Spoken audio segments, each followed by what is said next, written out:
Assalamualaikum warahmatullahi wabarakatuh. Welcome Rai Channel. Asik. Nah guys, apa kabar semuanya? Sehat selalu ya. Semoga dilindungi oleh Allah Subhanahu Wa Taala semuanya. Amin. Nah kali ini eh, aku punya sedikit cerita tentang seorang supir ambulan jenazah.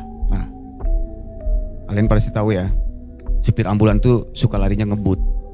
Tetapi memang berdasarkan SOP ya, atau sistem kerja mereka itu memang harus kejar waktu. Maksudnya buru waktu ya, karena menyangkut nyawa.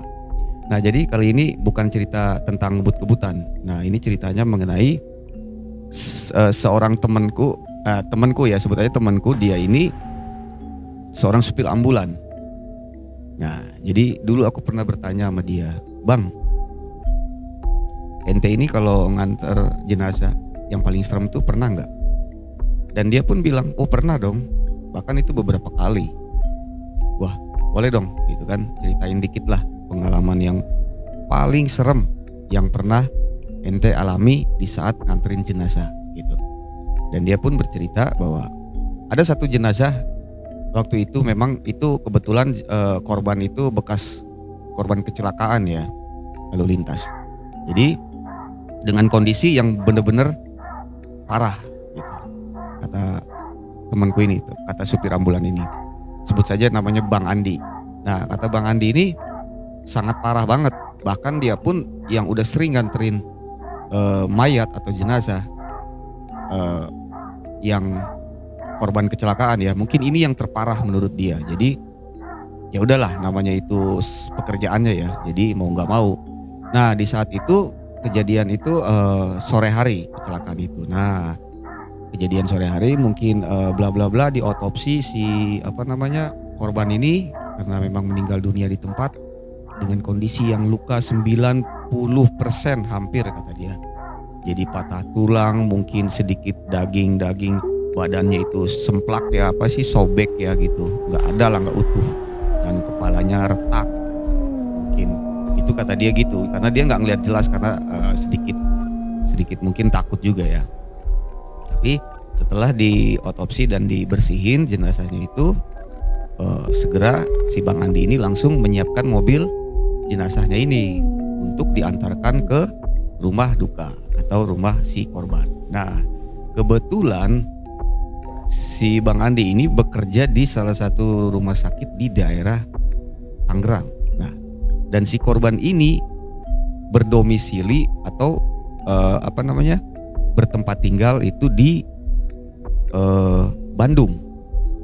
Nah bayangin, nganterin jenazah korban kecelakaan dari sini, dari Tangerang ke Bandung gitu.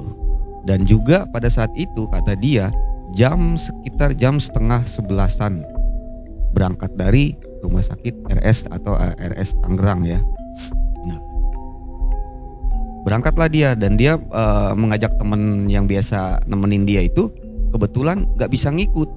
Nah itu sialnya, itu kata dia. Itu yang paling seremnya itu di situ. Biasanya dia walaupun separah-parahnya korban, tetaplah dia berdua, nggak mungkin sendiri karena kan nggak ada teman ngobrol. Tetapi emang kenapa ya pada malam itu kata dia, kok temennya itu tiba-tiba nggak bisa ngikut gitu, mungkin ada keperluan yang lain gitu. Dan akhirnya memang udah diwajibkan harus diantar korban ini, ya udah mau nggak mau gitu loh. Si Bang Andi ini memberanikan diri untuk mengantarkan si korban ini ke Bandung. Nah perjalanannya itu sekitar kurang lebih 4 jam ya, kurang lebih 4 jam lah. Nah kejadian-kejadian mistis atau kejadian janggal di dalam mobil seperjalanan Bang Andi ini mengantarkan korban itu ada beberapa yang menurut dia itu aneh gitu loh. Yang pertama, ketika mau masuk ke tol itu salah kata dia waktu itu, pokoknya kayak salah jalur lah gitu.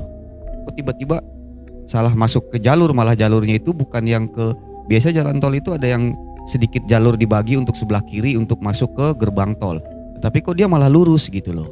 Jadi diarahkannya itu lurus terus ke jalan-jalan ya bukan intinya bukan masuk jalan tol gitu kata dia. Lah akhirnya kan dia harus muter balik lagi. Nah, entah dia yang pusing karena udah malam atau mungkin karena ya itulah gangguan-gangguan dari itu gaib itu. Nah jadi ya itu yang pertama kata dia, kejanggalan. Biasanya dia nggak pernah nyasar untuk, karena kan orang-orang begitu dia udah pasti mengetahui jalan dengan sangat jelas gitu kan, tetapi kok bisa nyasar nggak masuk tol. Dan akhirnya dia putar balik kurang lebih berapa ratus meter untuk kembali lagi masuk ke tol gerbang itu. Nah kejanggalan yang kedua adalah sampai di pertengahan jalan tol yang pastinya ngantuk ya dia. Nah, sedikit ngantuk dan dia merasakan bau-bau darah gitu. Padahal kan otopsi korban ini udah diotopsi dan kata dia udah bersih lah dari darah itu, udah dijahit, mungkin udah nggak ada darah, tapi kok makin sepanjang perjalanan itu dia ngerasain bau-bau amis gitu loh, yang bener-bener kurang enak lah menurut dia. Itu di pikirannya itu nggak enak banget itu aromanya itu loh, aroma darah atau apa ya. Dan yang anehnya lagi kata dia, kok darahnya itu kok kayak aroma amisnya itu kok kayak basi gitu loh. Kayak basi, kayak ikan yang udah basi, ikan yang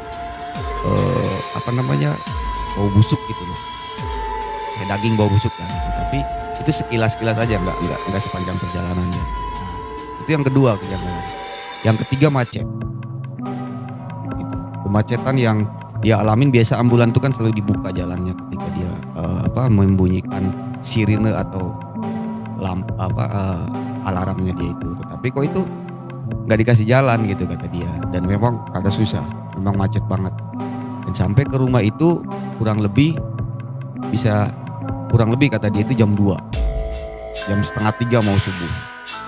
Nah itu banyak, sampai ke sana itu ada aja gitu godaannya gitu. Jadi kadang mobil itu agak sedikit berat di saat menanjak, karena kan ke arah Bandung kan menanjak kata dia, agak sedikit berat. Nggak biasanya mobil mereka itu kan mobil sejenis EPV itu kan udah didesain untuk larinya kecepatannya gitu kan, tetapi kok berat gitu dengan membawa satu jenazah dengan dia aja berdua itu kata dia kok kayak berat ya, apa bensinnya udah mau habis atau mungkin apalah gitu, ada masalah di mobil.